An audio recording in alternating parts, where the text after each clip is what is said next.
दोस्तों, ये सबको पता है कि कोई भी इंसान सदा के लिए नहीं रहता। ये बात सच है कि जन्म लेना और मरना दो सबसे बड़ी सच्चाई है जिन्हें किसी भी कीमत पर बदला नहीं जा सकता। इसी जन्म और मृत्यु के बीच के प्रोसेस को लाइफ यानी जिंदगी कहते हैं।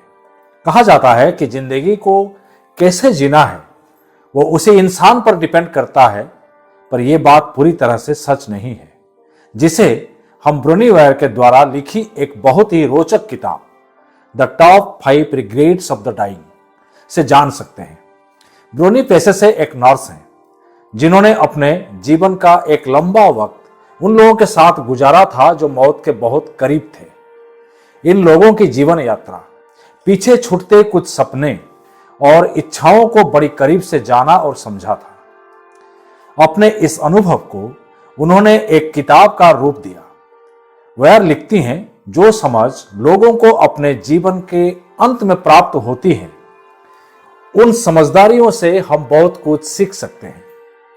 जब उन्होंने उनसे उनके जीवन के सबसे बड़े पछतावे के बारे में सवाल करते हैं तो पाते हैं ऐसे कई सारे साधारण चीज हैं जो वो लोग जीवन काल में कर सकते थे पर नहीं किया। आप चकित रह जाएंगे जब आप जानेंगे कि वो सब पछतावा आज भी हम लोगों के मन में है। मरने के शीर्ष 5 पछतावे जैसा कि वेयर ने अपने किताब में लिखी हैं। सबसे पहला पछतावा, काश मुझ में खुद के प्रति सच्चा जीवन जीने का साहस होता, ना कि वो जीवन जिसकी दूसरों को मुझसे अपेक्षा थी। ये सभी में सबसे आम अफसोस था। जब लोगों के एहसास होता है कि उनका जीवन लगभग समाप्त हो गया है तो ये देखना आसान होता है कि कितने सपने अधूरे रह गए हैं। अधिकांश लोगों ने दूसरों की वजह से या फिर समाज की दबाव से अपने आधे सपनों को भी पूरा नहीं कर सके थे। दूसरा पछतावा, ज्यादातर पुरुष मरीजों ने कहा, काश मैं इतनी मेहनत ना की होती।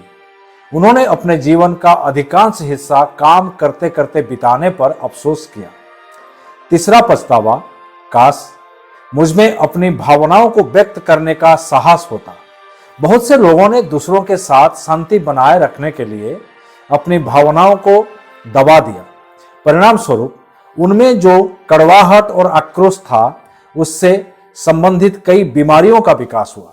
चौथा अफसोस, काश मैं अपने दोस्तों के संपर्क में रहता।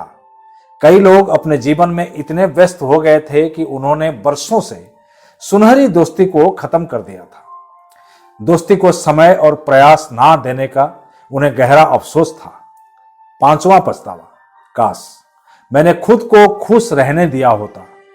कई लोगों को यह अंत तक एहसास ही नहीं हुआ कि बदलाव के डर ने उन्हें दूसरों के सामने दिखावा करने के लिए यह प्रेरित किया कि वो संतुष्ट हैं, जबकि अंदर ही अंदर वे लोग दुखी थे। दोस्तों, इस रिसर्च से हमें यह सीख मिलती है कि हमें जीते जी इन सब बातों पर ध्यान देना है। कुछ समय अपने लिए निकालें, अपने पैशन को बढ़ावा दें, दोस्तों से मिलते रहें, खुश रहने का जरिया ढूंढें। नहीं तो जीवन के अंत में हमें भी इन सब बातों के लिए पछताना पड़ेगा। हो सके तो ब्रूनी वेयर की ये किताब the top 5 regrets of the dying जरूर पढ़ें। इस बारे में आपका क्या ख्याल है जरूर कमेंट करें। जाते जाते हर बार की तरह मैं इस बार भी यही कहना चाहूंगा, दोस्तों, आप जैसा कोई नहीं, आप किसी से कम नहीं। अगर खुद पर है भरोसा तो जरूर पूरी होगी मन की आशा। हर हफ्ते आप मेरे YouTube channel BK the story teller और Facebook page BK the story teller पर सुन सकते हैं नई नई कहानी। तब तक के लिए स्वस्थ रहें, मस्त रहें, हंसते रहें, मुस्कुराते रहें। धन्यवाद।